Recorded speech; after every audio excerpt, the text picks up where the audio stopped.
A mí me dice la rectora que el Poder Ejecutivo no elige, no selecciona a los miembros de la CONIAU, está mintiendo.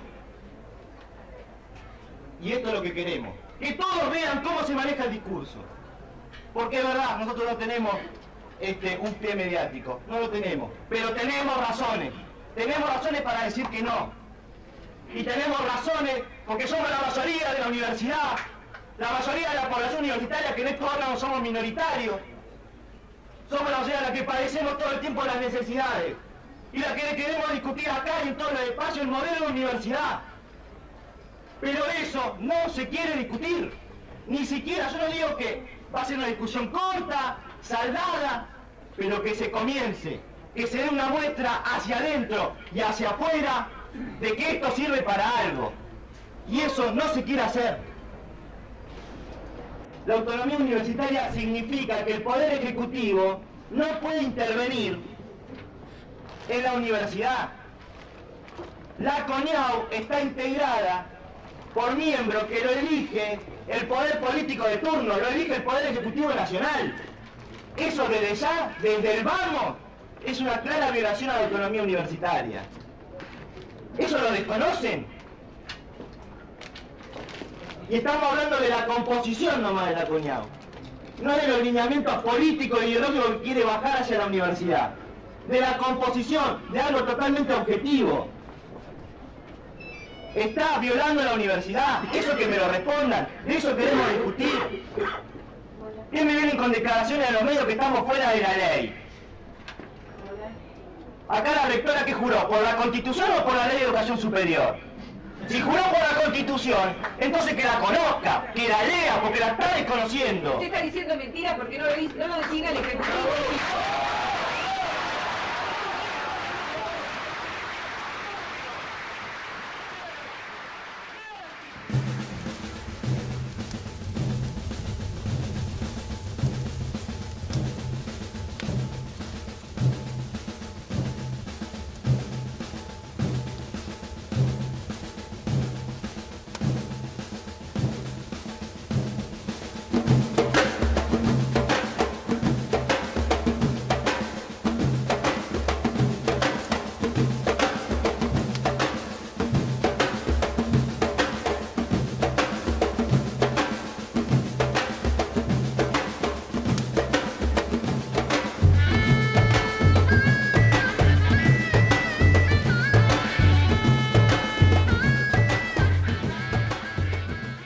La universidad no era una isla ni los estudiantes isleños. La universidad no era una isla enclavada indiferente frente a los agobiantes problemas sociales que soportaban los pueblos de Neuquén, de Río Negro, de toda la Argentina, en fin, de América.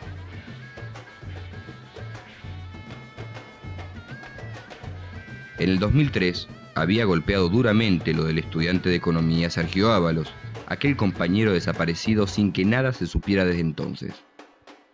Algo olía podrido en nuestro país.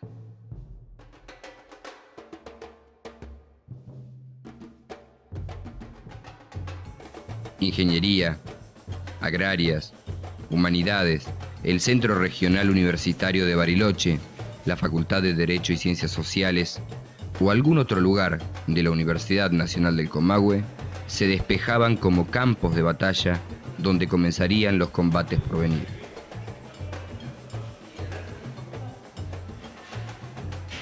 Aquí, allá o más allá, habían venido entrelazándose sucesos, desarrollándose contradicciones, dándose condiciones imposibles de detener.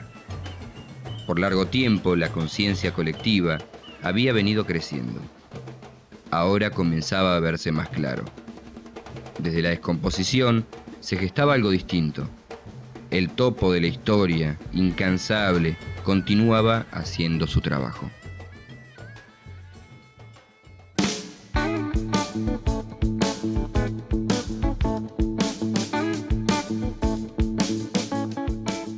El detonante fue agronomía. El Consejo Directivo de Agrarias había sido contundente. No iniciarían el proceso de acreditación ante la Comisión Nacional de Evaluación y Acreditación Universitaria, la CONIAU. Al mismo tiempo, denunciarían ante la justicia la violación de la autonomía universitaria.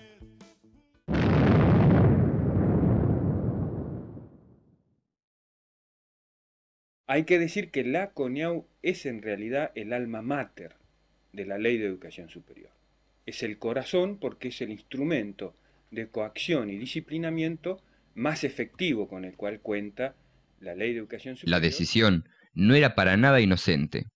Por el contrario, llevaba una clara intencionalidad: impedir el desguace de la universidad y su reconversión a las políticas neoliberales. ¿De qué calidad me hablan cuando en otras facultades me están reduciendo el plan de estudios, que no es un mínimo, sino que viene la CONEAU, te dice, sacame esta materia, saca la otra, pone esto?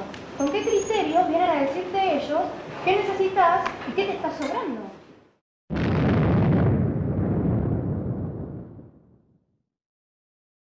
Me parece que se está confundiendo la discusión.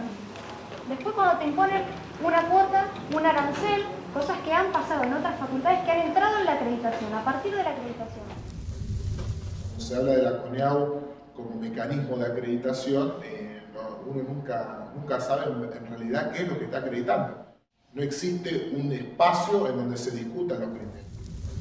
En primera instancia por su composición, o sea, una composición fuertemente viciada por el poder político. Sí, sobre el papel de las universidades dentro de la sociedad y en función de la formación que reciben sus egresados con el mercado, es una cuestión que preocupa a muchísimos sectores. No hay que olvidarse que el negocio de las universidades privadas, de la educación privada en Argentina, es un negocio muy interesante, un negocio que ronda los miles de millones de dólares anuales. Entonces, de una u otra forma, los procesos que se hagan para controlar la educación pública tienen que estar de acuerdo a los criterios generales de formación que tengamos. Las vibraciones de la medida adoptada alcanzaron una magnitud que conmovió los cimientos de toda la universidad. Desde el bando del sometimiento a la acreditación se encendieron los mecanismos de máxima alerta y se tomaron posiciones para el combate.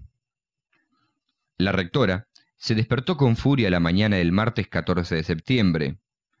La noticia de lo ocurrido en Agrarias le arruinaría los espurios acuerdos que había celebrado con la CONEAU.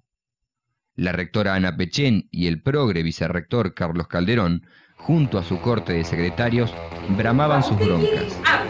Porque no tengo ningún problema, llame a conferencia de prensa y hágalo. Se hacía necesario consultar a los aliados. La CONEAU intentaba desembarcar en varias facultades. En algunas no hizo pie, en otras había abierto una cabeza de playa. Sus propósitos se centraron en los núcleos duros de la ciencia y la tecnología. Las corporaciones no tenían tiempo para perder y el mercado era exigente. En ingeniería, Daniel Bocanera y sus secretarios, una gestión progresista, habían entendido el mensaje y se habían mostrado dóciles a los requerimientos de la CONEAU. Satisfechos y sonrientes, enviaron los informes de la autoevaluación y en abril de 2004 recibieron con los brazos abiertos a los colegas académicos de la Comisión de Pares Evaluadores. Un cierto nerviosismo, tal vez, los hizo estremecer. Al fin y al cabo, estaban frente a una evaluación. Mostraron papeles, planes, organigramas, metas, propósitos, pero no se quedaron con eso.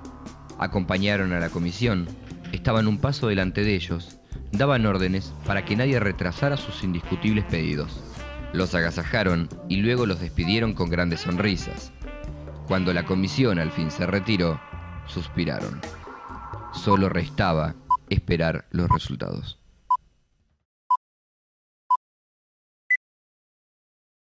Llegan los consejos directivos del mes de septiembre, donde ya la facultad había presentado la autoevaluación, ya tenía la respuesta de CONEAU y ahora CONEAU está esperando lo que se llaman los planes de mejora.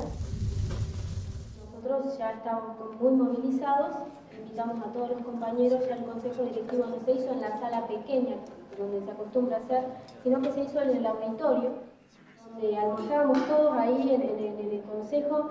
Todo el tiempo, todas esas horas estaba el auditorio lleno de estudiantes principalmente, y luego también iban confluyendo estudiantes de otras facultades. Nos iban informando qué es lo que estaba pasando y se iban enterando de por qué nosotros nos negábamos a las acreditaciones de la CONEAU.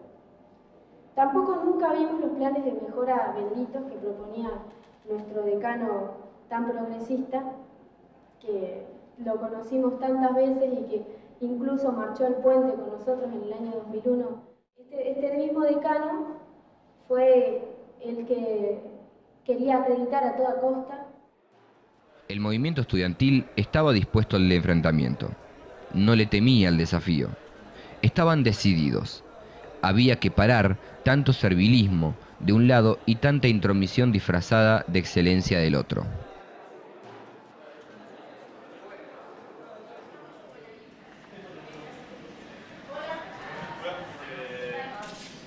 Nosotros somos del Centro de Estudiantes. Queríamos informarles un poco de lo que está pasando en la facultad, las cosas que se están discutiendo. No sé si ustedes saben o tienen lo que es la Ley de Educación Superior, lo que es la CONEAU. Bueno, la CONEAU es la Comisión Nacional de Evaluación y Acreditación Universitaria, que es el instrumento aplicador de la Ley de Educación Superior. Bueno, nosotros, ¿por qué le decimos a la gestión, a los docentes, que no hay que fijarse en lo que la CONEAU exige actualmente a la facultad, sino que hay que analizar más sistémicamente el problema? ¿Por qué? Porque las acreditaciones ante la CONEAU no son un examen que se rinde y punto, sino que es un proceso que se extiende en el tiempo. Por lo tanto, digamos, no es acreditamos o no acreditamos, sino que es un compromiso de gestión que se adquiere. Y en las sucesivas acreditaciones, cada 3 o 6 años, depende de cómo te vaya, la CONEAU te va metiendo nuevas exigencias y nuevos condicionamientos que hacen, que lo que en realidad hacen es ir direccionando a la política universitaria a lo largo del tiempo. La facultad era un hervidero. La asamblea se fue poblando, se dio el debate y se llegó a la conclusión de que había que luchar. Y lucharon. Había que parar y pararon. Se tomó la Facultad de Ingeniería.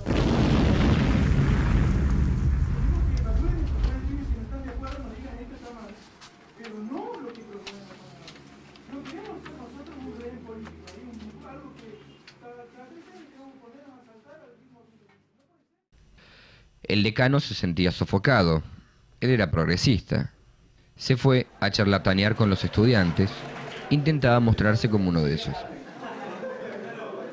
Por su parte, el Río Negro no informaba, escupía. Sus periodistas más notables se desempolvaban. En grandes titulares anunciaban catástrofes. La Universidad Nacional de Comahue en su momento rechazó la Ley de Educación Superior. No es contradictorio acatarse a la Comisión Nacional Evaluadora, que justamente se mueve regulándose mediante la Ley de Educación Superior, que nosotros ya rechazamos. Es un contrasentido, me parece a mí, un mamarracho. Así que tuvimos esas 3 sesiones de consejo directivo arduas y la última la tuvimos que impedir porque ya llegada esas circunstancias, el decano no le importó nada más. En la última sesión de consejo directivo, donde ya el decano decidió votar en contra de todos, aún con tantas personas enfrente, nosotros empezamos a aplaudir, los estudiantes empezamos a aplaudir y a tocar el bombo y a hacer cantitos para que se fueran, porque sabíamos y ingenuamente creímos que con unos cantitos y con unos aplausos el decano iba a considerar que esa sesión no podía continuar y se iba a retirar junto con todos los consejeros. Esto no fue así. El decano se sentó en la mesa, aparentemente tenía todo organizado porque docentes de tamaño corporal apreciable se pararon delante de él y como no podían hacer el voto de manera hablada, quería hacer la votación en el pizarrón. Y con una fibra indeleble lo estaba haciendo. Y nosotros aplaudimos, rodeamos esa mesa y bueno, ya cayó un poco de agua sobre la mesa y esta no docente le pegó a nuestra compañera, le dio unos arañazos, empezaron muchos forcejeos y recibimos obviamente insultos muy fuertes del secretario académico de la facultad también, a uno de los consejeros superiores lo amenazaba y trataba de que se violentara a toda costa Después de eso, ya que ya no se podía votar, porque incluso nosotros nos paramos del lado del pizarrón para que no siguiera votando en el pizarrón, recién ahí, después de permitir toda esa situación incómoda, el decano decide irse, levantar la sesión. Toda la universidad se vio conmovida. Nadie pudo mostrarse indiferente. Los profesores comenzaron a involucrarse. Casi no importaba qué posición adoptaban, lo importante era mostrar el rostro. La batalla había comenzado. Parecía un poco abstracto este tema de la CONEAU. Y sin embargo, los estudiantes se levantaban por centenares porque les iba quedando claro. Lo que estaba en juego era la universidad pública. En humanidades, el tema se trata en asambleas. Hay que enfrentar a la CONEAU. El desafío es grande. Como en otras facultades, también aquí van desfilando distintas alternativas. Movilizaciones, propagandas, protestas, la toma. ¿La toma de qué? ¿Por cuánto tiempo? No es fácil, no es nada fácil. Algunas agrupaciones vacilaban, otros estaban decididos desde el principio. Otros se fueron convenciendo. La toma no era ni una meta caprichosa ni un juego banal y estéril. Desde el principio, sabían que la mano venía en serio. La CONEAU no era un problema de otras facultades como pensaban maliciosamente algunos e ingenuamente otros. Cuando estalla lo de CONEAU nos toma a todos los estudiantes por sorpresa, ya que como funciona el sistema de acreditación, no era necesario que pasara por los consejos superiores ni directivos, sino que con la firma del rectorado, la firma voluntaria y posteriormente la firma del consejo directivo o del decano alcanzaba solamente. Rápidamente comenzamos un proceso de información hacia todas las facultades, rápidamente tratando de maximizar los esfuerzos para tratar de lograr, en definitiva, el hecho concreto, que era informar al resto de los compañeros de la universidad lo que estaba ocurriendo y cuáles eran las maniobras que se estaban tratando de gestar para la implementación de este organismo de acreditación. Nuestro concepto dentro de esto es que las cuestiones se tenían que discutir en asamblea, por lo tanto había que dar todo un proceso de información y un proceso de trabajar las asambleas con un movimiento estudiantil que venía, como decimos nosotros, en plancha. Haciendo un poco de historia, podemos recordar los tiempos en que la universidad era monástica y neocolonial. Era un oscuro muro para la auténtica democratización del saber. Luego vinieron tiempos de rupturas y refundaciones. 1918, 1969. En estas latitudes, la batalla para nacionalizar nuestra universidad. La participación en el movimiento por el castigo a los usurpadores de cátedras y a los represores.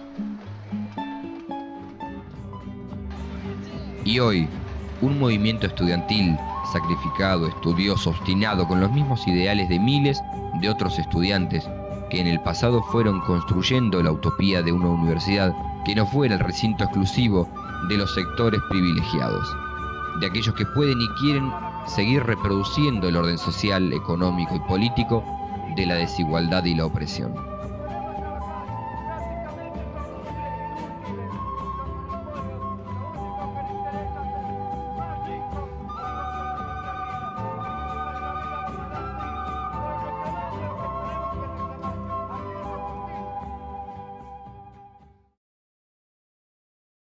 ¿Los estudiantes comprenderían el sentido profundo de esa batalla? ¿Se dispondría de las fuerzas suficientes para enfrentar la alianza de todas las fuerzas políticas que querían configurar la universidad en la dirección del mercado? Arduo trabajo había por delante. El objetivo central, en realidad, de la Ley de Educación Superior es promover a la educación superior como una mercancía que debe ser de compra y venta en el mercado. Objetivo planteado en las orientaciones impuestas por el Banco Mundial, objetivo planteado en las discusiones a nivel de la Organización Mundial de Comercio. Si un producto que está en las góndolas del supermercado está sometido a controles de calidad, bueno, ¿por qué no la educación superior debería estar sometida a control de calidad? Esa es una lógica en términos de un consumidor que compra un producto y a su vez de empresas que compiten por la venta de ese producto. Esa lógica de certificación de calidad no tiene nada que ver con la educación pública, porque no es un producto que se vende y no es un producto donde deberían competir empresas por ofrecerlo y para que éste sea consumido. Había que hablar, había que exigir la discusión de la LES y la CONEAU, pero el Consejo Superior se negaba. La universidad entra en un proceso de debate y de discusión sobre la importancia de acreditar en CONEAU o en cualquier otro organismo de acreditación. La gestión se niega sistemáticamente a este tipo de discusiones, es decir, el Consejo Superior hasta este momento jamás había discutido CONEAU y no le interesaba discutirlo. Lo vemos en la última sesión creo que de septiembre, en donde por una cuestión de 2/3 para que entrara sobre tablas no quiere. Después de 4 horas de haber discutido si ingresaba o no sobre tablas el tema. A partir de ese momento, bueno, el resto creo que es mayor indignación de los compañeros al darse cuenta la soberbia con la que se manejaba el Consejo Superior a pleno. No elige, no selecciona a los miembros de la CONEAU, está mintiendo. Finalmente, se concretará la esperada sesión del Consejo Superior del 30 de septiembre.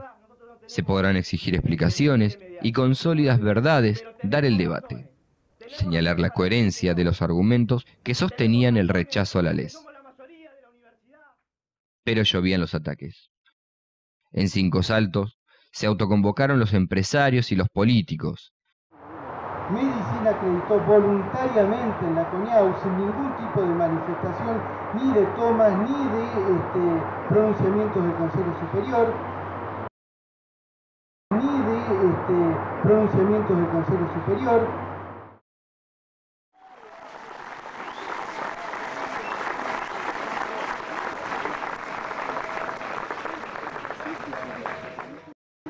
El derecho a manifestarse de unos termina donde comienza el derecho a estudiar de otros. Que este es un conflicto que se genera en la universidad y debe ser resuelto en este ámbito, sin la participación de obreros de Sanón, agrupaciones y otros medios que se hacen presentes en la toma de Neuquén. Estos restringen el ingreso de profesores y alumnos. El diario Río Negro golpeaba duramente a los estudiantes. Insólitamente, algunos profesores hicieron una presentación a la justicia para impedir que el tema de la CONEAU se discutiera en el ámbito donde era legítimo hacerlo, el Consejo Superior. Pero el movimiento estudiantil se disponía a dar batalla. Masivamente van a la reunión del Consejo Superior, con la firmeza de saber que la verdad estaba con ellos. Como evidencia de la justicia de su reclamo, el 30 de septiembre de 2004 ya no solo se movilizan los estudiantes. Las organizaciones sociales participan y el aire se llena de fuerza, de alegría, de broncas. Porque a las autoridades no les conviene que los estudiantes sepan lo que está pasando en estos órganos de gobierno. Los representantes de los claustros en la alta casa del saber no expresaron sus puntos de vista y, negada la discusión, se fueron. Hubo un debate, se improvisó una asamblea, había mucha bronca. La decisión de los estudiantes, su posición, iba convergiendo con las de algunos profesores, graduados, no docentes y decanos. El arco de alianzas era cada vez mayor. Ante la actitud inaudita de vaciar la sesión del Consejo Superior, estos miembros de la comunidad universitaria firmaron un documento de denuncia, de compromiso y de unidad. La prensa, al día siguiente, falsearía a los 4 vientos que los estudiantes han impedido el debate. El jueves 7 de octubre, las calles de Neuquén fueron testigo del entusiasmo estudiantil, de la determinación inclaudicable de defender la universidad para los sectores populares, de oponerse al autoritarismo y a las decisiones escondidas para que ingresara la CONEAU y con ella el derrumbe de la universidad. Creo que todos buscamos lo mismo. No sabemos muy bien qué es ni dónde está. Oímos hablar de la hermana más hermosa que se busca y no se puede encontrar. La conocen los que la perdieron, los que la vieron de cerca irse muy lejos, y los que la volvieron a encontrar. La conocen los presos, la libertad. Algunos faloperos, algunos con problemas de dinero porque se despiertan soñándola. Algunos que nacieron en el tiempo equivocado. La libertad. Todos los marginales del fin del mundo, esclavos de alguna necesidad. Los que sueñan. Ese día se toma el rectorado. 2 semanas después se reiteraría la medida, pero esta vez con mayor intensidad. Olla popular, bandas de rock.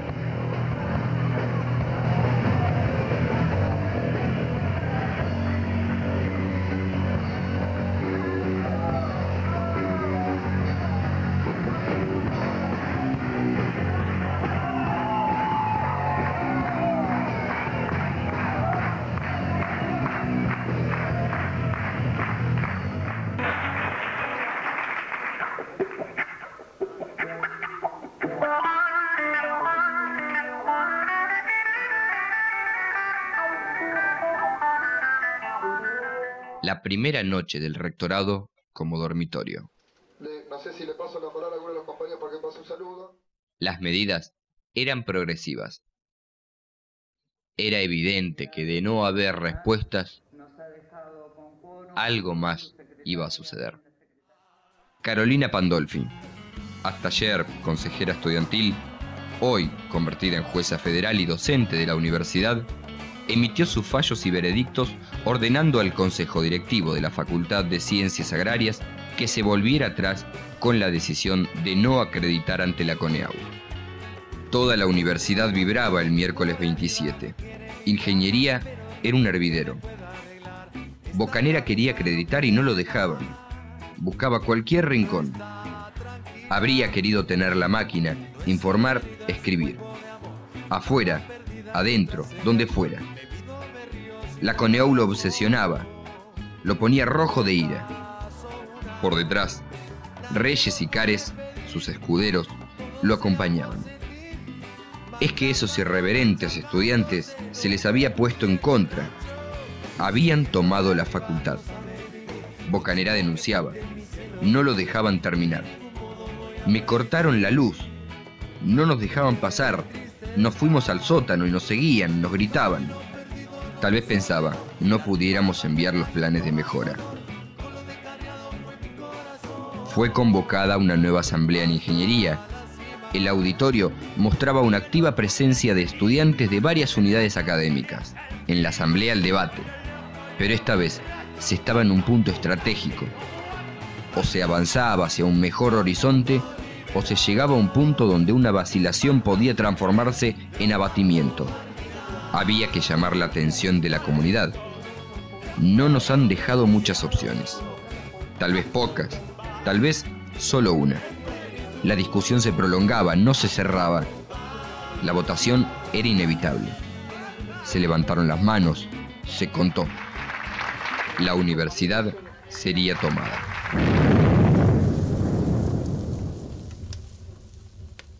La toma fue la medida que nos dejaron y no quedaba otra. Y no fue una medida alocada, fue una medida responsable. La federación y como conducción de la federación sabíamos que era una medida de no vuelta atrás, de que no podíamos perder ni fracasar en esto porque se nos caía todo el trabajo que se podía llegar a realizar y que en definitiva iba a ser la victoria para ellos. En esta instancia no podíamos perder. Y cuando se decide la toma, teníamos clara conciencia de que no se podía perder. Era un momento importante. La decisión había sido dimensionada y calibrada responsablemente. La fuerza circulaba y multiplicaba. La noche se había puesto linda. Se preparaban para lo que vendría, y no podían dejar de hablar de la decisión tomada. Nos incorporamos en ese momento que me parece a mí que es un punto crítico, ¿no? En la que los estudiantes o aceptaban la sumisión y aceptaban, digamos, la soberbia desde el rectorado, o tomaban en cuenta todo el trabajo que habían hecho previamente, digamos, en cada uno de los cursos.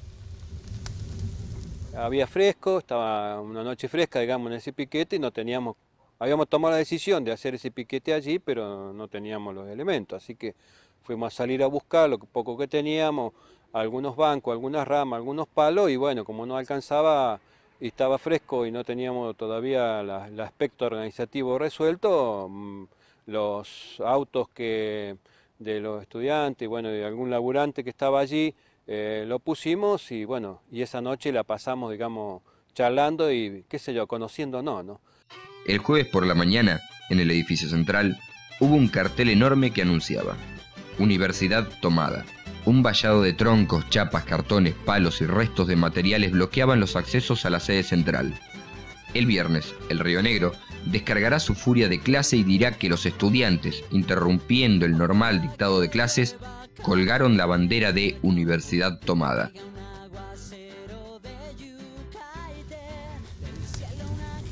Los primeros días donde surge la toma no teníamos recursos, básicamente nos cagamos de hambre, no teníamos leña, realmente se la pasaba complicado. Y otra de las cuestiones fuertes era el frío. De noche hacía muchísimo frío. El movimiento de lo que se gestó delante de la toma, los fogoneros, estábamos en el piquete 1 y bueno, éramos prácticamente una de las fracciones que había dentro de Comisión de Seguridad en la toma. Nos llamamos fogoneros reivindicando prácticamente lo que fue la lucha de Cutralcó, y sobre todo porque era donde teníamos, digamos, estaba colocado el fogón más grande de la toma, o el primero que se colocó. Se iban sumando los que faltaban. Todos querían colaborar. Comenzaron a formarse diferentes comisiones que se ocuparían de cubrir las necesidades que surgieran. Comisión de cocina, de seguridad, de limpieza, de finanzas, de prensa. Hay un asombro que confirma la certeza de la medida. Los fogones de esa noche espantaban el frío.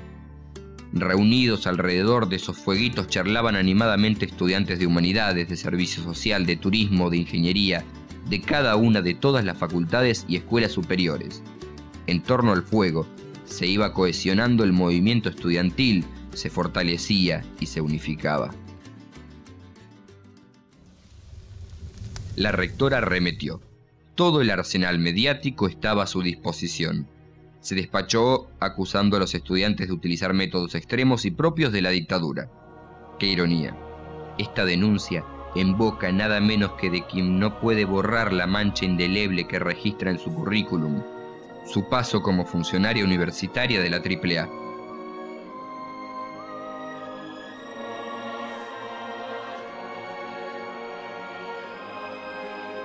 A toda costa, Ana Pechín quiere minimizar la medida. Hay que ver cuánto aguantan. Son unos pocos, dirá. Son 120 vagos delincuentes. El sábado 30 de octubre hubo una intensa jornada. Las comisiones estaban en marcha y se organizaban con diferentes objetivos. En una asamblea numerosa, animada, se ratificó la continuidad de la toma. No había vacilaciones, el movimiento estudiantil se encontraba claramente cohesionado.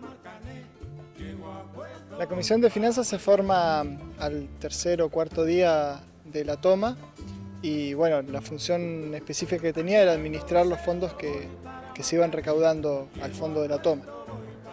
En particular, gran parte de los fondos venían de parte de gremios, organizaciones que donaban, y también de las donaciones que los mismos estudiantes de una comisión especial recolectaban en el centro de la ciudad. En las primeras semanas, grupos de estudiantes iban al centro de la ciudad, panfleteaban, informaban a la gente lo que estaba pasando en la universidad y de paso pedían aportes al fondo. Bueno, y además los distintos contactos que la federación y otras organizaciones de estudiantes tenían con gremios y organizaciones iban donando. Eso iba a un fondo común, que era el fondo de toma. Claro, en particular lo primero que tenía que financiar era la comida. Ustedes saben que por día estaban comiendo, no sé, 100 o 150 personas al almuerzo y a la noche. También otros gastos, los gastos de la comisión de prensa, en cassettes y material para editar, CDs, ese tipo de cosas. La Comisión de Seguridad sí fue la primera que se conformó en la toma, inmediatamente decidida la medida en la Facultad de Ingeniería del Aula Pagoda. Se reunieron creo que son 15 primeros miembros de la Comisión de Seguridad para debatir, resolver, mejor dicho, hasta dónde alcanzaba la toma, cuáles iban a ser los límites, si iba a ser piquete, si iba a ser cierre de edificios, qué se iba a hacer. Se decidieron los límites más próximos, en realidad, que es la entrada principal al playón de estacionamiento de la universidad, de la sede central, y se hizo ahí inmediatamente en la noche el piquete. Después se vieron los puntos más endebles, que eran el punto norte, cerca de la radio CALF, y el punto este, que era la zona de la Facultad de Turismo. La Comisión de Seguridad tuvo en realidad funciones claves muy importantes que fueron la garantía de la toma. Por ejemplo, el segundo tema que se charló en la comisión fue la ley seca, que tan controversial fue y tan cómica se presenta a veces la anécdota, pero fue justamente una de las claves de la fortaleza y la lucidez en realidad de las comisiones en general. Desde los centros de poder político provincial se activaron los mecanismos de intimidación. El mismo jueves de la toma comenzaron a circular por las calles aledañas a la universidad móviles policiales. El sábado por la noche, algunos estudiantes llevaron a cabo actividades de difusión en el centro de la ciudad. Al regresar la barda, uno de ellos fue detenido. Poco más tarde, en la madrugada del domingo, varias decenas de estudiantes fueron, en el léxico policial, demorados en la comisaría primera. Empezamos a ver, de qué manera podíamos empezar a trabajar para que esos chicos que estaban demorados dentro de la comisaría, sin haberles preguntado ni siquiera si tenían documento o no, o sea, no había ningún argumento porque lo habían levantado los chicos, porque justamente una cuestión que siempre llevábamos adelante dentro de la toma era el documento, que lo tengan siempre, el documento en mano, porque ya la represión había comenzado mucho antes, con la persecución de los modelos policiales. Inmediatamente accedimos al teléfono que nos prestaba DUN con Erwin. Erwin se encargaba de llamar a la gente de la federación y a los medios de comunicación denunciando este atropello, y yo empezaba a hablar con los distintos organismos, pidiéndole que se nucleen en la comisaría donde tenían detenidos los compañeros. Empezamos a llamar a todos los organismos, llamamos a madres, llamamos a hijos, llamamos a los organismos de derechos humanos como La Corriente, la PDH, llamamos a los abogados, llamamos a Sanón, y empezaron a asistir allá. Por supuesto, esto es parte de las maniobras que realiza el gobierno, en este caso a través de Ana Fichel, por un lado dentro de la universidad y por afuera por la policía. Y esto es una cosa que se repite. Por supuesto que había que estar en esa comisaría hasta que liberaran al último compañero como lo hicieron. El enfrentamiento se iba intensificando. El grupo de profesores de la Facultad de Economía que había intentado entrar por la fuerza el viernes se sumó nuevamente al apriete. En los diarios regionales del domingo anunciaron que al día siguiente intentarían ingresar a la universidad tomada a cumplir sus tareas. Enjuagaban sus propósitos detrás de argumentos falsamente democráticos. La unidad lograda por el conjunto de los estudiantes era tal que no existían jerarquías ni liderazgos. Toda decisión se tomaba en asamblea. Durante el transcurso de una de ellas, se resolvió convocar a una conferencia de prensa para el lunes 1 de noviembre. En esta conferencia, los estudiantes denunciaron las detenciones que los compañeros habían sufrido el fin de semana, exigieron que se reuniera el Consejo Superior y comunicaron a las autoridades universitarias que el estudiantado aseguraba el desarrollo pleno del mismo en condiciones de tranquilidad y libertad para todos. La rectora rechazó el ofrecimiento y exigió el levantamiento de la toma, sin dar el más mínimo espacio para la discusión. En este marco, eran los estudiantes los que daban clase, no la clase académica claustral, sino esa que no figura en los planes de estudio, pero que deja una enseñanza profunda, la clase pública, la clase de acción política, con la lucha como contenido y en la defensa de la universidad como objetivo. Mientras tanto, Bariloche, que se había estado conteniendo, que hacía rato sostenía que la medida justa, necesaria y oportuna era la toma, ratificó que por allá, toma mediante, la CONEAU no entraba. Bueno, Bariloche se tuvo que sumar a la problemática del Comahue, no solo porque es una de las facultades que forma la universidad, sino porque se cursan los primeros años de la carrera de ingeniería. Nosotros entendíamos que la Universidad del Comahue ya había rechazado la Ley de Educación Superior y que en este caso la CONEAU significaba una forma de meter la Ley de Educación Superior por la ventana. Entonces lo que hicimos fue cerrar todas las puertas del CRUB y abrir solo una ventana. En todas las puertas había un cartel que decía hagan como la LES, entren por la ventana, entonces todos tenían que entrar por la ventana. Y cuando entrabas había un cartel en el piso que decía CONEAU. Una vez que entraban todos por la ventana iban a las aulas y en las aulas no había sillas. Y carteles en los pizarrones que decían, bueno, las sillas se las llevó la CONEAU porque no acreditaron, ahora anda a pedírselas al Banco Mundial.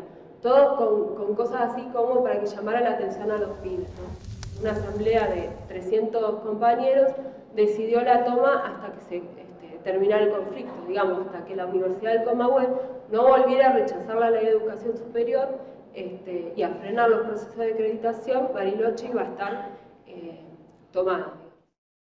La universidad era regional en la pelea contra el atropello de la CONEAU. En Roca hubo asambleas y corte de calle. Se fortalecía la medida y se ratificaba la toma.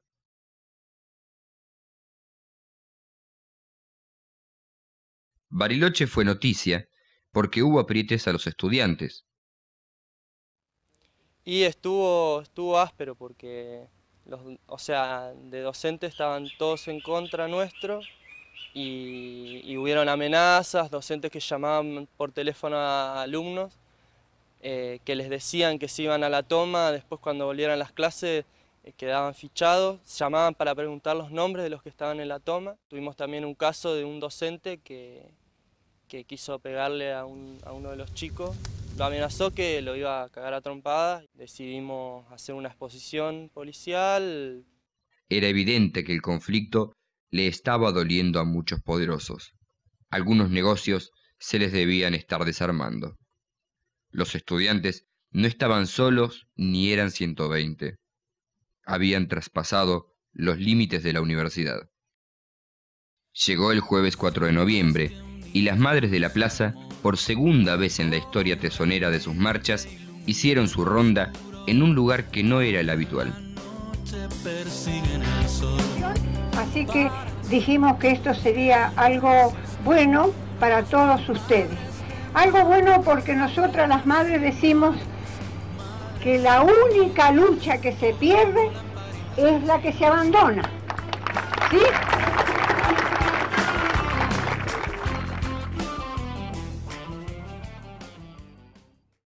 Lo del viaje a Buenos Aires, bueno, fue algo repentino.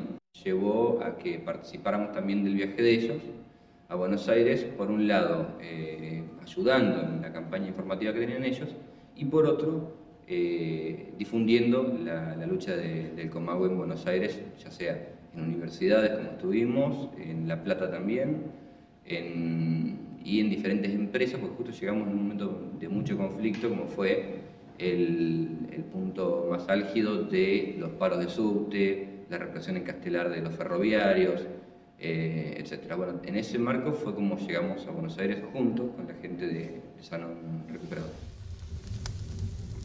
Y nuevamente la rectora fue a buscar refuerzos en la justicia. Con la denuncia de daños al edificio, cercenamiento del derecho a trabajar. Por otro lado, envió una misión negociadora a parlamentar con los estudiantes. La gestión llama a una mesa de diálogo, se tratan las asambleas, en las distintas asambleas de cada facultad, después, bueno, en las interfacultades se termina resolviendo que se va a la mesa de diálogo para salir del conflicto, ¿no? Porque de última ya iban, creo que era una semana y media que íbamos, ya 10 días y ya estaba medio pesado el tema para seguir así sin ningún rumbo. Se entregaba lo que nosotros, lo que las asambleas planteaban, que querían, que era el rechazo a la CONEAU, el rechazo a la Ley de Educación Superior, una cuestión de los chicos del Centro de Estudiantes de Ingeniería, que no sé qué habían dicho de la rectora y tenían una causa ahí. La mesa de diálogo era pública, ya podía estar cualquiera, de los estudiantes, ¿no es cierto? Como siempre era la propuesta nuestra y ellos traían una contrapropuesta. Hubo mucha gente que pensó que era como una mesa negociadora, es más, después se dijo que era una mesa negociadora, pero no era una mesa negociadora porque se llevaban las inquietudes de las asambleas, había representantes de todos los estudiantes. Por ahí el primer día que fuimos nos decían, si vos apareces con un auto es porque negociaste, cosas de esas, y nada que ver. Nosotros íbamos con las inquietudes de la asamblea, no podíamos hacer otra cosa que no sea eso. La composición eran 2 estudiantes de cada facultad, los consejeros superiores, estudiantiles, y después estaba integrada, venían 3 de la gestión, Delgado, Loaiza y Lucetti. La primera noche vinieron Lucetti y Delgado. Loaiza, no sé, estaba en roca, hablaba por teléfono, era una payasada terrible eso. En un momento que se rompió la mesa de diálogo, se le pide una de las cosas de la asamblea, y que pide la asamblea de estudiantes, es que venga la rectora a la mesa de diálogo, porque si no, no tenía sentido. Y bueno, en esa mesa de diálogo en la cual le pedimos eso, Loaiza nos dice que era imposible, la rectora no viene, la rectora se va de viaje a Buenos Aires en ese momento, va a negociar allá, que no se traía duales. Por la noche del jueves 4, más de 3.000 estudiantes participaron de una asamblea en la que se ratificó la toma. Mientras tanto, la mesa de diálogo, tal como se sospechaba, no había aportado ningún resultado. Los funcionarios mandatados por la rectora interrumpen el diálogo abruptamente. Transcurría la lucha, sumando nuevas voluntades y extendiéndose a cada rincón de la Universidad Nacional del Comahue. El viernes 6 de noviembre, Viedma también se suma a la medida, tomando el decanato del Cursa por una decisión de asamblea. Los estudiantes utilizaban todos los medios de que disponían para llegar a la comunidad. Al pueblo, que es el sustento de la universidad pública, daban clases públicas, volanteaban, daban charlas, fomentaban debates.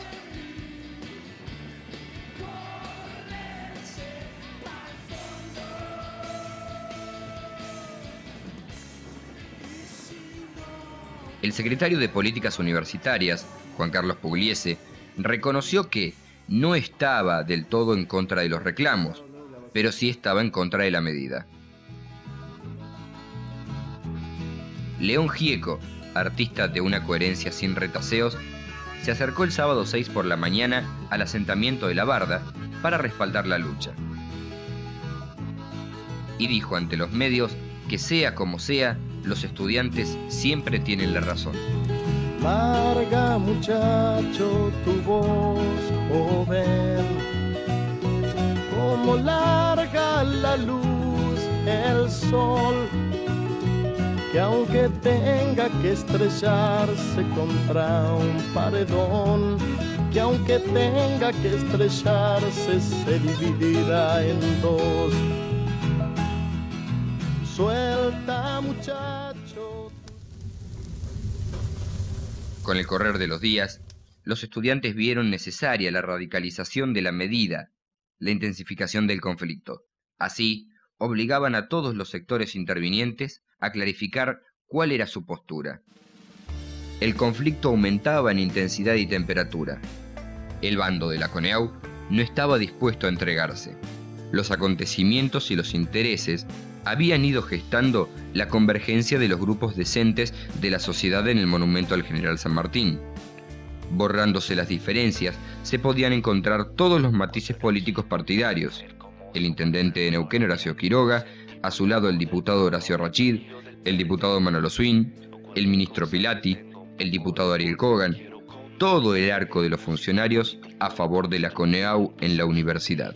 En cambio, esos que defendían la universidad pública, gratuita y laica, eran los vagos que no querían estudiar.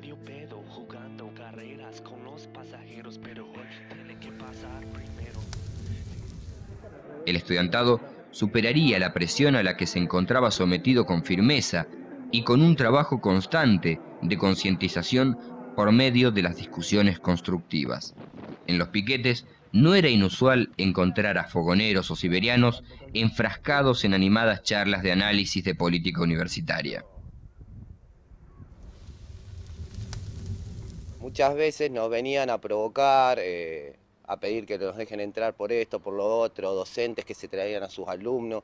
Entonces tenían que estar, más que nada, informados y estudiados sobre todo lo que era el conflicto. Entonces en los piquetes se hacían comisiones de trabajo donde se estudiaba la ley, se estudiaba qué era la CONIAU, cómo laburaban, qué era el poder político, y bueno, se llegó a estudios rigurosos, hasta por ejemplo se hicieron charlas en el piquete 1, se hicieron una charla de lo que eran políticas universitarias y lo que habían sido los diferentes conflictos, y vinieron a dar hasta charlas de marxismo y esas cosas, digamos, ya había un nivel de politización importante. Piquete 1, toma 1.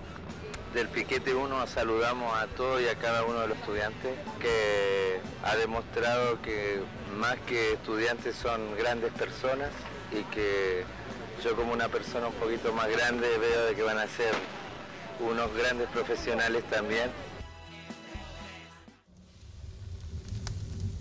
Dentro de la toma habían estudiantes, había militantes que pertenecían a partidos, estaban los centros de estudiantes, pero dentro de la toma el peso realmente no lo tenían por ahí los centros estudiantes o los partidos, sino que lo tenían los grandes grupos de estudiantes que formaban las diferentes comisiones, la comisión de cocina, la comisión de seguridad, la de prensa. El arco político, la gestión, los profesores y los alumnos autoconvocados, que eran los menos, estaban dispuestos a todo. Después de la concentración en el monumento, alineados por la fuerza que creían haber conquistado, se les cruzó por la cabeza dirigirse a la universidad e ingresar por la fuerza.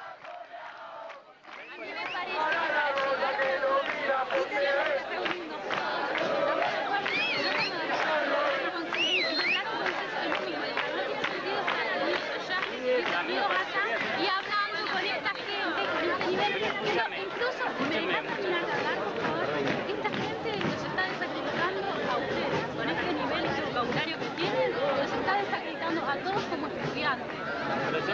Me parece que no va. No tiene nada que ver. Aparte, como decía la chica que estaba acá, la de Boina, se puede discutir el tema. Nadie dice que no se discuta. Pero en este ámbito no así. Si son todos democráticos y las elecciones son democráticas. ¿Eso demuestra democracia?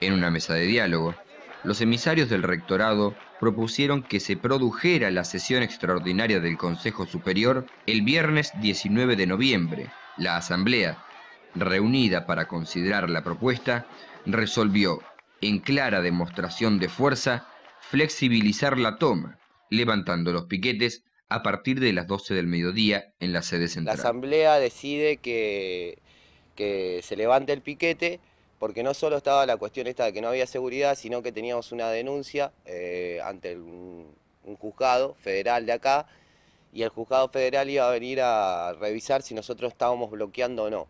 Entonces decidimos que lo íbamos a levantar, y que si no venían a sesionar el consejo con todas las condiciones de seguridad dadas, los íbamos a colocar de nuevo. Así que bueno, lo levantamos a la mañana temprano, después del mediodía se cumplieron los plazos y lo volvimos a colocar. El sostenimiento inquebrantable de las posiciones por parte de los estudiantes y las convicciones resultantes de un largo esfuerzo de discusión comenzaban a mostrar sus frutos. El jueves 18 de noviembre, en una conferencia de prensa, el bloque presentaba, en sociedad y a la opinión pública, un proyecto de ordenanza de oposición a las acreditaciones. En él se detallaban: artículo primero, reafirmar el rechazo a la Ley de Educación Superior. Artículo segundo, desconocer a la CONEAU como organismo evaluador y dejar sin efecto las acreditaciones anteriores y posteriores. Artículo tercero, prolongar el calendario académico. Y artículo cuarto, anular el sumario que la rectora Ana Pechén había iniciado al Centro de Estudiantes de la Facultad de Ingeniería. En principio se pedía que la ley se discutiera, o sea, que la CONEAU se discutiera, que se sociabilizara, que se vea bien cuáles eran o sea, qué significaba la CONEAU, qué significa la Ley de Educación Superior. En esa suerte de contienda, a ver si se discutía o no, nosotros queríamos que se discutiera, o sea, que se diera una fuerte discusión dentro de la universidad de qué implicaba el ingreso a la CONEAU. Y la parte de la gestión, esto no lo veía así, o sea, ellos querían resolver unilateralmente, sumar a la universidad a este proyecto de CONEAU. En ese contexto, comenzaron a inventar excusas y nuevos condicionamientos. Que el levantamiento debía ser total, que se debían normalizar todas las actividades, que la empresa de limpieza y que había sillas y bancos fuera de lugar y bla bla bla.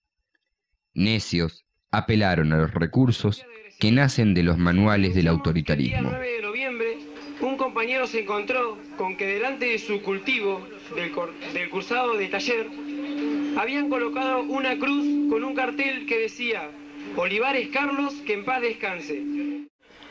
El día viernes a la mañana nos encontramos con el paredón de la casa en la que viven Carlos Olivares, Zacarías Percás y Daniel Cayufil. Estaba pintado con aerosol una cruz evástica, el símbolo que representa a los nazis, y un mensaje que decía: veo gente, terminado en puntos suspensivos, mostrando una actitud de intolerancia como en las épocas más nefastas de la humanidad. Todos los estudiantes que han sido agredidos tienen pública posición con respecto al conflicto actual, ya que han expresado su rechazo a la acreditación con CONEAU y están participando activamente de la toma. Hacemos responsable de estos hechos a los estudiantes que defienden el modelo de educación superior menemista y dicen que quieren estudiar, poniéndose en contra de la toma. Por último, la rectora Ana Pechén anunciaba a la opinión pública la presentación de un mediador para el conflicto, el secretario de Derechos Humanos de la Nación, Eduardo Luis Duhalde. La gestión sufrió en los días siguientes uno de los más grandes fiascos de los muchos que jalonaron el conflicto. La delegada de Derechos Humanos de la Nación desmintió categóricamente la participación de Duhalde como mediador. Reveló incluso que ni siquiera había sido consultado al respecto. El ridículo era completo. En tren de aplastar la valentía del movimiento estudiantil, la gestión pretendió rendirlos mediante maniobras de hambre y enfrentamiento. Llegaron a extorsionar a los estudiantes con el no pago de las becas. El movimiento estudiantil fue eficiente en la resolución de esta situación. En un momento, surgió un conflicto con el pago a los becarios de ayuda económica de la universidad, por lo cual se tuvo que hacer una protesta especial, una manifestación especial, que fue un festival en el centro de la ciudad. Y también se sumaba el otro problema de los becarios de los centros de estudiantes, que dado el conflicto, los centros de estudiantes no podían pagarles. Finalmente, la cuestión de los becarios que dependían de la universidad, logramos que la universidad cumpliera con su responsabilidad. Otra donación importante fue la donación de los cerámicos que hizo la cerámica Sanón. Estaban hechos con un diseño que se hizo desde los estudiantes de la toma. Los vendíamos a $1, $2, y esa también era gran parte del ingreso que tuvo el fondo de toma. El conflicto en este momento encontraba al movimiento estudiantil fortalecido. Hay que estudiar algo con porvenir, hay que buscar algo para escapar, una carrera con salida de las miserias de la vida. Tan aburrido. Hay que estudiar algo con porvenir, hay que buscar algo para escapar, una carrera con salida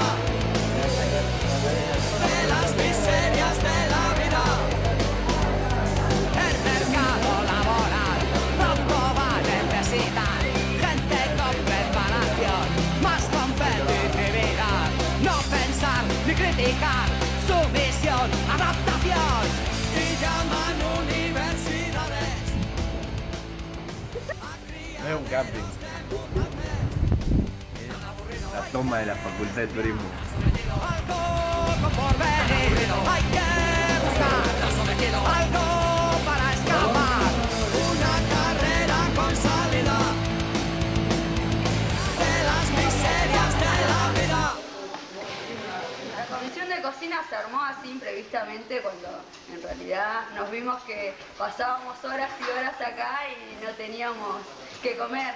Bueno, nos juntamos, bueno, que cocinamos y al principio sándwiches, después ya empezamos con los guisos, que es lo que más se come, guiso de arroz, fideo y después polenta.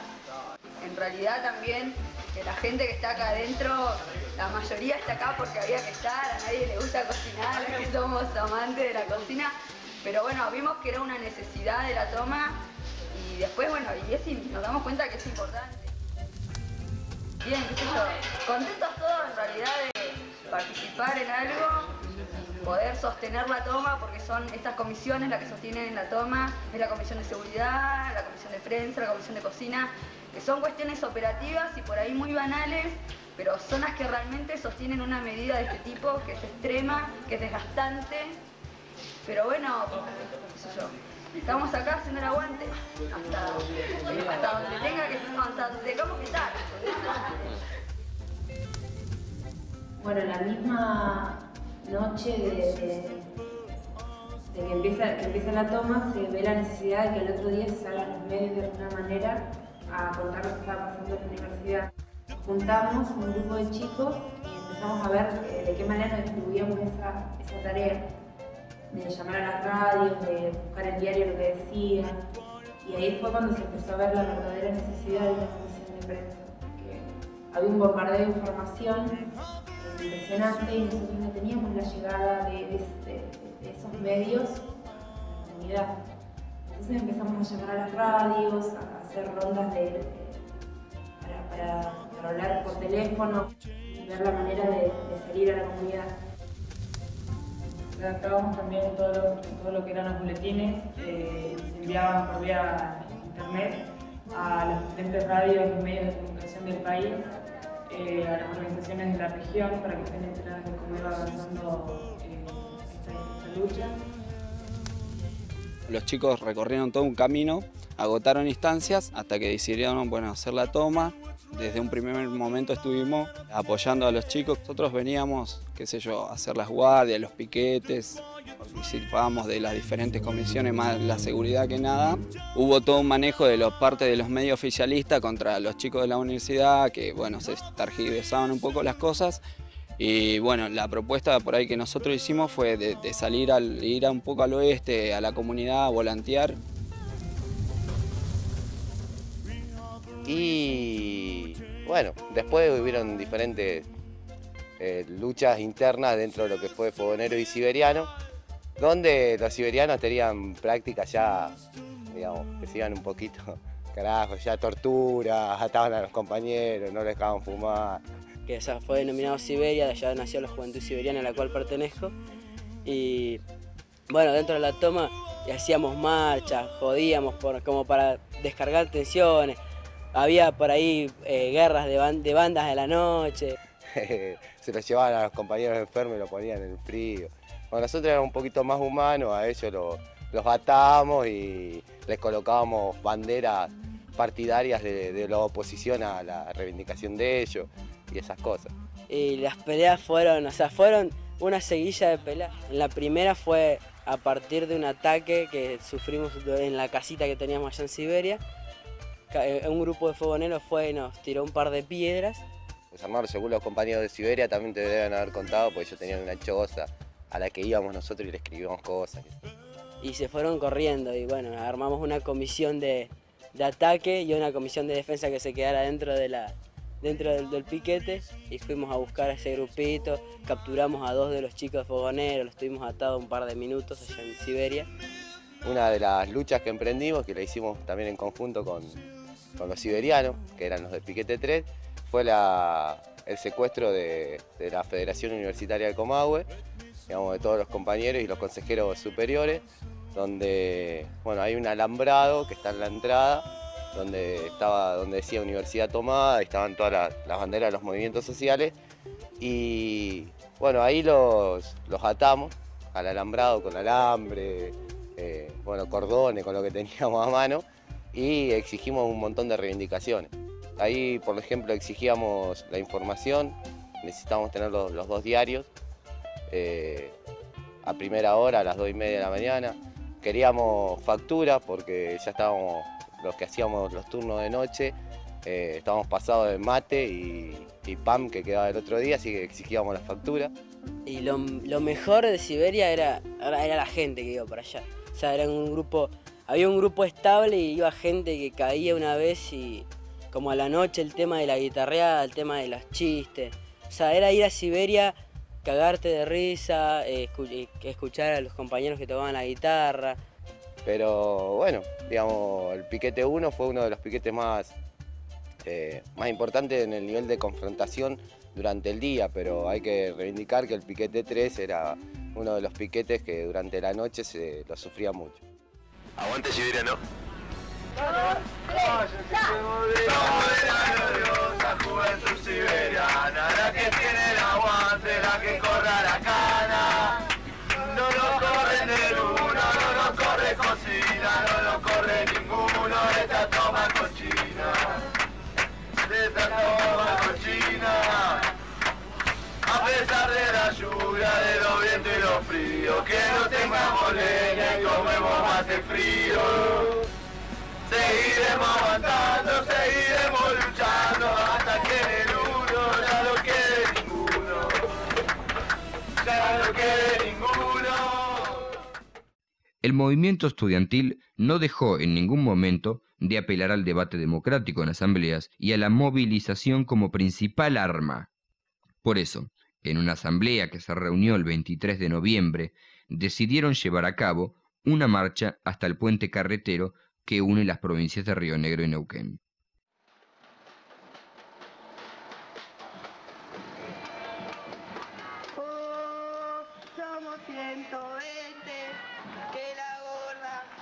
El reclamo unánime era que se llevara a cabo la sesión del Consejo Superior.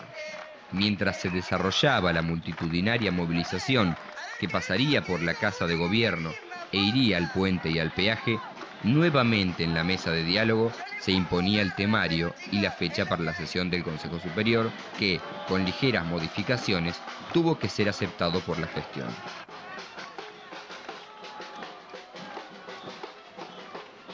En cuanto a las condiciones de seguridad y las garantías para el normal funcionamiento, los estudiantes se harían responsables de eso. Habían demostrado durante casi un mes que podían hacerse cargo. El jueves 25, la Asamblea de Servicio Social propone que el Consejo Superior no sesione en su lugar habitual, sino que en un lugar amplio, donde los estudiantes y todas las organizaciones que durante un mes habían estado sosteniendo la medida pudieran también participar. Finalmente, se acordó el levantamiento de la toma para el día viernes 26, día de la sesión del Consejo Superior. Mirá, ese día, me acuerdo que fue el día 26, yo el día 25 había estado de cumpleaños acá, festejaban el cumpleaños, fue a mi casa ese día, no me quedé acá.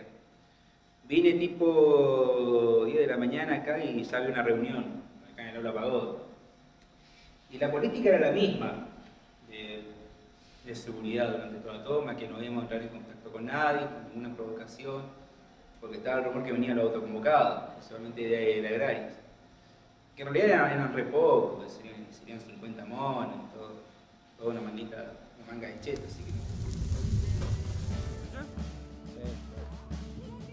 Bueno, y terminó el último día cuando decidimos levantar la toma. Fue todo un laburo terrible sacar todo ese piquete, pero realmente nos dolió mucho, digamos. Cuando íbamos sacando las cosas, cada compañero, vos veías la cara, era una cara, digamos, si se quiere, no sé, era algo muy nostálgico, entre tristeza y alegría, porque el conflicto lo ganábamos, pero la tristeza era sacar eso que tanto nos había identificado durante 29 días. Y me hizo caer, hasta acá me arrastré, nuestra bandera flameaba en medio del temporal. Del norte el frío mataba, se hizo dura la piel, el terror fue la ley. Y no olvide nada, que plantamos ilusión en la pampa mojada, que sudaba como yo. Inevitable ausencia, y no me saqué el anillo, ni el cielo, la cruz del sur, ni mi titilar de grillo, que por la noche canta, porque extraña su amor, y sigo lavando copas de gente mejor que yo. Si puedo bebo las horas, el mezcladito me enciende y me pongo loco, fantaseo con el mar, de irme nadando, de volverte a tocar, y me pongo manco, manos de inutilidad, de que haya mi sangre, y hoy me tengo que inventar si soy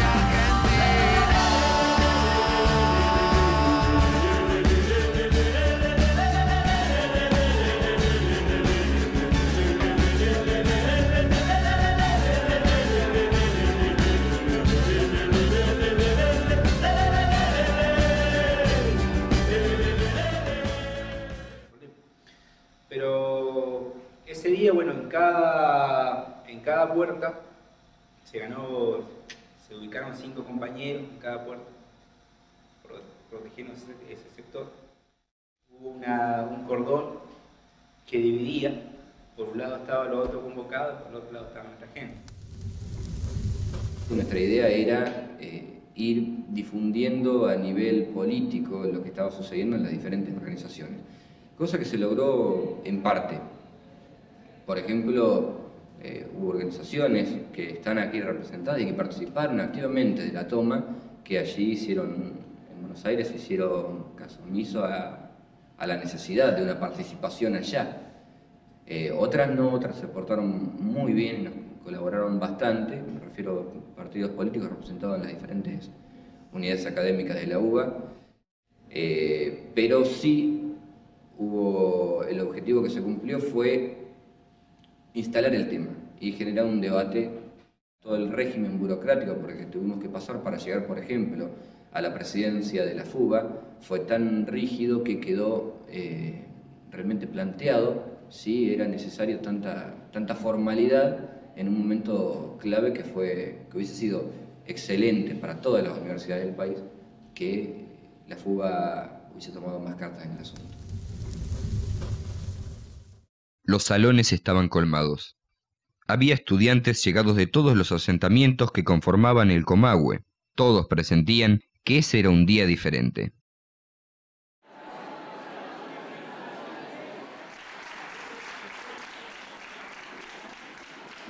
Cuando habló uno de los compañeros de la Federación, sus palabras eran latigazos. La crisis institucional que atraviesa la Universidad Nacional del Comahue es producto de la irresponsabilidad política de la actual gestión, encabezada por la señora rectora Ana Pechente D'Angelo, quien ante los reclamos constantes de esta federación se negó sistemáticamente a dar una discusión frontal sobre la Ley de Educación Superior y el sistema de acreditación. Nos han llamado golpistas, pero son ustedes, con sus políticas de exclusión, quienes atentan contra la UNCO y contra el modelo de universidad al servicio de la población. No se trata tan solo de los procesos de acreditación, se trata de qué modelo de universidad vamos a construir y defender.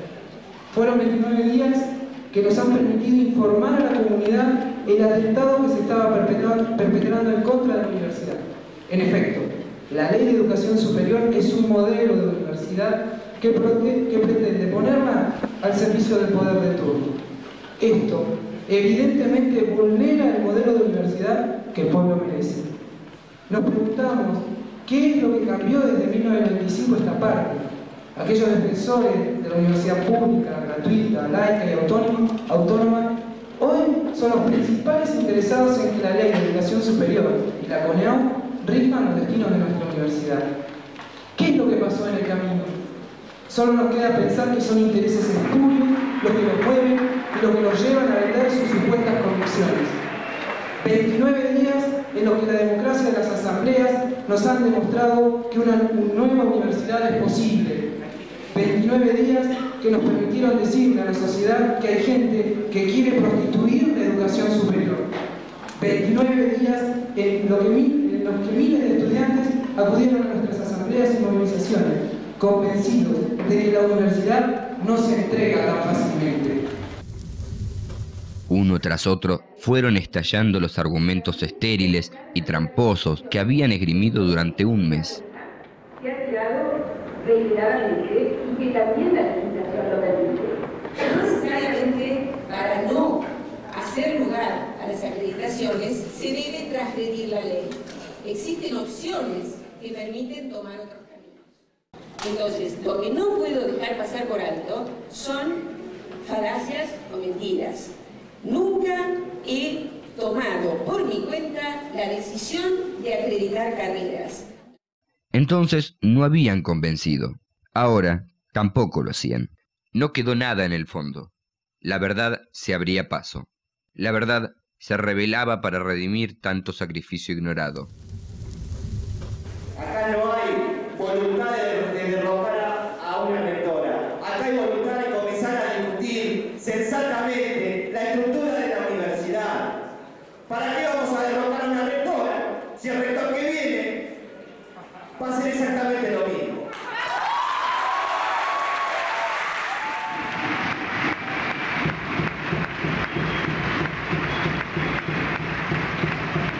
Cuando la señora rectora, en vez de venir a dar la discusión acá, hacía medios, hacía conferencias de prensa, descalificando los aprietes que sufrieron muchos estudiantes. Eso es una actitud irreprochable, irresponsable, con una falta de maduración política. Cuando están las denuncias penales y dicen, tienen la desfachatez de decir que esos aprietes fueron provocados por nosotros mismos. Es increíble.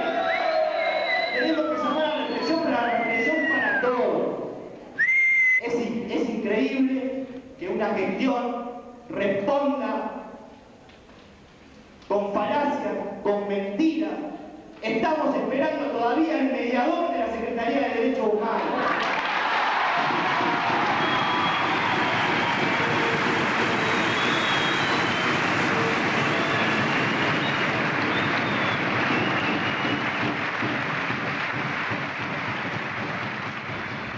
En cambio, sus argumentos, los de ellos, sonaban huecos, inconsistentes, discursos de ocasión obtenidos en consultorías de organismos financieros. Por favor, este documento que acabo de leer en parte es un documento escrito por la profesora Silvia Barco como aporte para todos los consejeros superiores. Nosotros, que estamos de este lado, vemos, yo lo que percibo en este momento es ojitos de mucha bronca en muchos casos y de mucha cuestión contenida. Las horas pasaban, la tarde se volvía sofocante, pero nadie se movía. Y podrán decir de nosotros muchas cosas, que somos gordos, barbudos, feos, troquistas, clasistas, anarquistas malos, irresponsables, pero jamás van a poder decir de nosotros que no somos estudiantes. Y eso personalmente me duele mucho.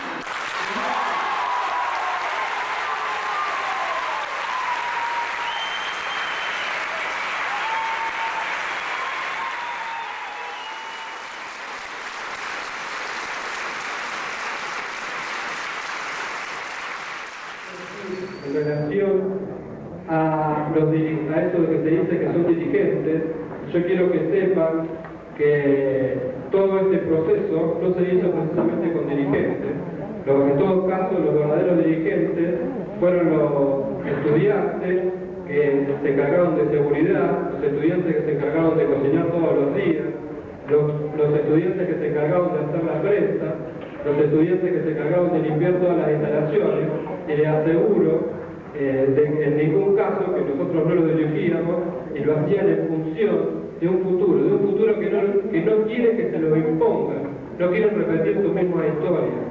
Esta juventud quiere asumir otro desafío, y por eso ha llegado esta medida, que para ustedes es extrema y para nosotros es razonable, que ha vuelto a la normalidad muchas cosas en la universidad.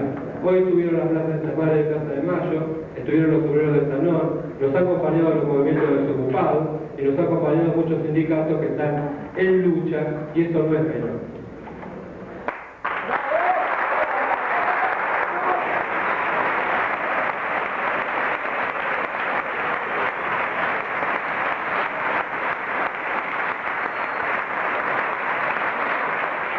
La partitura llegaba al acorde final, la votación nominal, donde uno a uno los consejeros desnudaban la pelea dada durante el conflicto, era seguida por manos que lentamente extendían los dedos, contando, aunque el resultado de la votación era conocido por todos. Torres, 2. Orne, 2. Sotosanto, Brogel, Calderón, 2. Detzel, 2. Lataine, 1. Gende, Moción 1. Zúñiga, 1. Bruce, 2. Martín Martínez, 1. Lazarte, 1. Cambio, Cierra.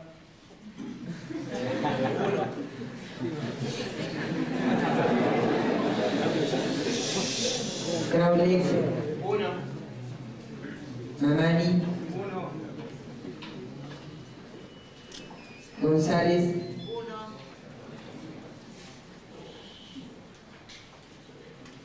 Juárez, 2. Ledesma, 1. Zapata, 1. Masser, 1.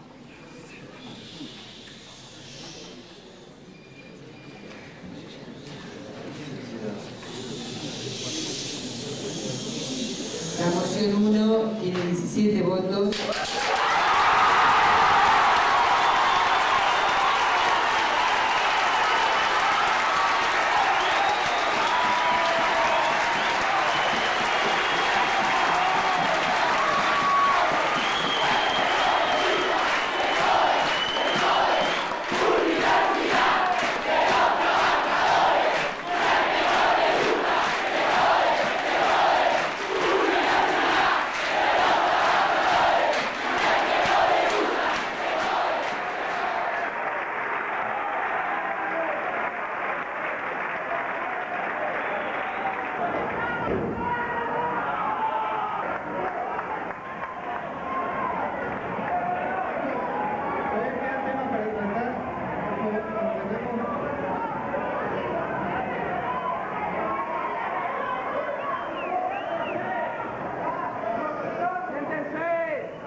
La CONEAU se revolcaba herida.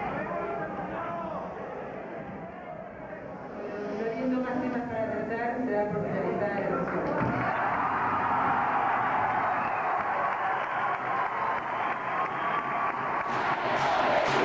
¡Se cae! ¡Se cae! ¡Universidad!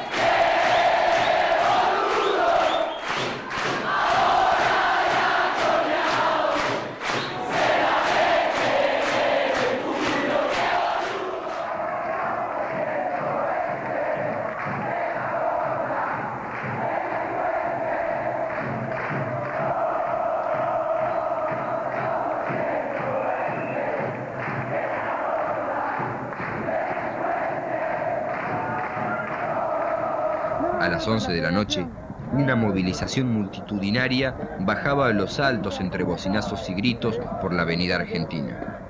En el monumento, los miles se fundieron en una sola consigna que sonó como nunca. Universidad de los Trabajadores, y al que no le gusta, se jode.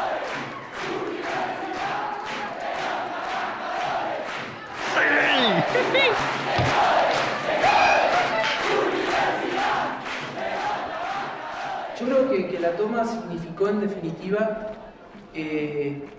la capacidad de respuesta. ¿Sí? Primero, aprender a decir no. Esto no queremos. ¿Sí? La toma enseñó que es posible levantarse, que es posible que el movimiento estudiantil retome el mandato histórico que siempre ha tenido, ¿sí? De ser crítico y de tener la capacidad de transformación. La toma llevó adelante un desafío durísimo, que era dar vuelta a la sociedad. Y lo conseguimos. Lo conseguimos con la razón y con la verdad. ¿Sí?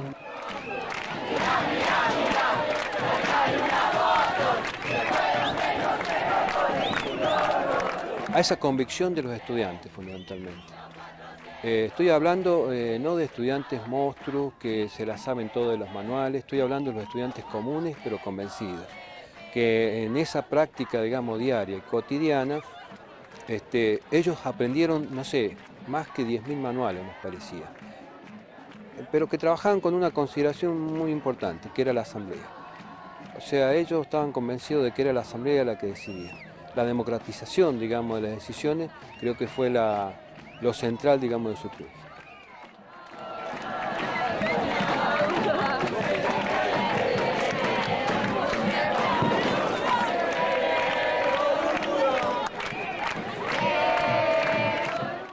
Pensamos que por ahí no iban a aguantar tanto, pero digamos que día a día se fueron, todo el mundo sabía por qué estaban, cuáles eran los puntos, y bueno, como te decía, todo el mundo se entró a empapar de lo que era la ley superior, la CONEAU, todo el mundo estaba bien informado. No, me parecía muy importante que día a día se hicieran asambleas, se debatiera cómo seguía la toma, qué estaba pasando, los puntos que estaban flojos, cómo se iba a manejar la seguridad, las comisiones.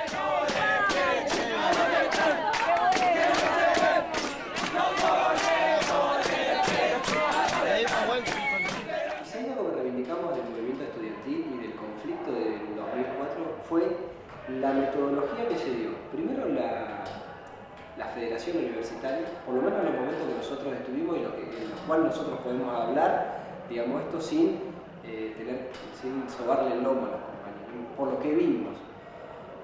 No hubo en ningún momento de parte de los compañeros una intencionalidad de aplicar una política de ellos y que esa fuera el mandato. Siempre los compañeros, por lo menos en el caso que nosotros tuvimos, ellos esperaron que se diera la discusión y a partir de eso fueron sacando las conclusiones y fueron trabajando en conjunto. Y creo que eso fue una clave fundamental. En conflicto universitario no lo llevó adelante solamente la FUC, lo llevó adelante la Asamblea Estudiantil. Y los compañeros de la FUC hicieron lo que tenían que hacer, que era llevar adelante los mandatos. Y eso para nosotros fue un logro enorme, fue un aprendizaje para todas las organizaciones que compartimos.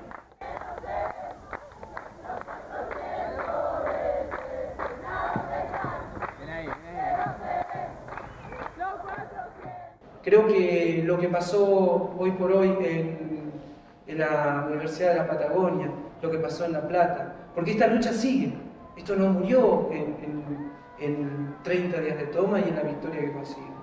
Fue una batalla dura, pero fue una batalla que nos permitió fortalecernos como movimiento estudiantil para seguir avanzando. Creemos en la necesidad de unificar el movimiento estudiantil a nivel nacional, pero con una clara conciencia de que la universidad tiene que seguir siendo pública, tiene que seguir siendo lo que es, un espacio de construcción del conocimiento, pero al servicio del pueblo y del campo popular en su conjunto. No como ellos pretenden, que es al servicio de unos pocos y de las multinacionales.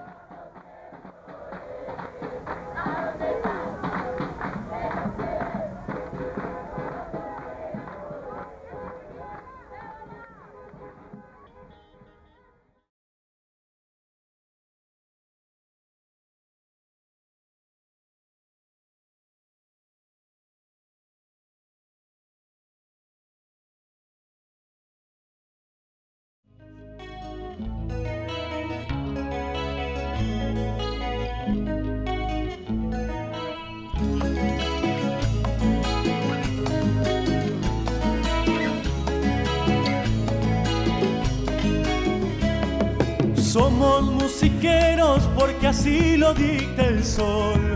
Somos los heroicos guerrilleros del amor.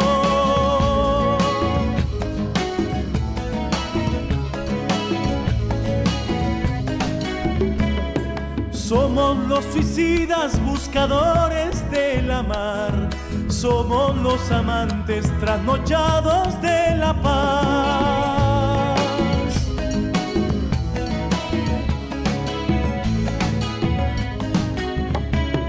Somos herederos de la duda y el temor. Somos alquimistas de la gran revolución. Somos mensajeros de la lucha y la verdad. Somos peregrinos de la amada libertad.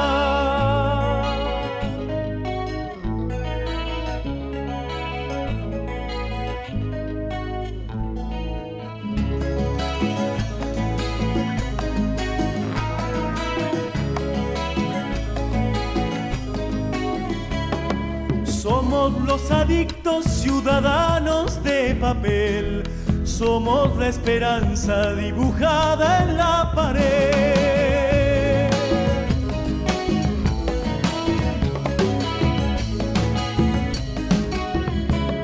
Somos los actores de la cruda realidad.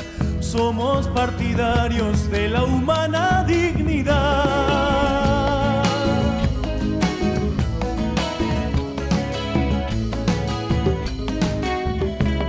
Somos disidentes de la puta corrupción.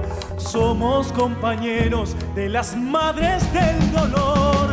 Somos mensajeros de la lucha y la verdad.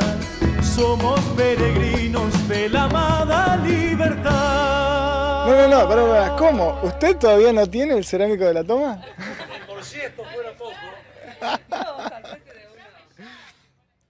Bueno, y con digamos, cada día que iba pasando, ante cada amenaza se le iban agregando cosas nuevas al piquete, banco, sillas, chatarra, buscamos chatarra atrás de la Facultad de Ingeniería, que generalmente hay bastante basura, y bueno, y íbamos y traíamos eso. Sí, o sea, está la lista de cuánto donó cada uno, sí, está el ranking de quién donó más, quién donó menos. Lo que pasa es que no me lo acuerdo. Sé, por ejemplo, Jesús cobró 40 pesos, ¿sabes? La tengo clarísima. El piquete, digamos, los piquetes se deciden levantar por asamblea porque se dicen que las condiciones de seguridad no están dadas. Lo que nosotros le decíamos es que sí, que las condiciones estaban dadas y que si queríamos, si la rectora, que es bastante robusta y gorda, le decíamos que si no pasaba por el piquete se lo agrandábamos un poco, pero bueno.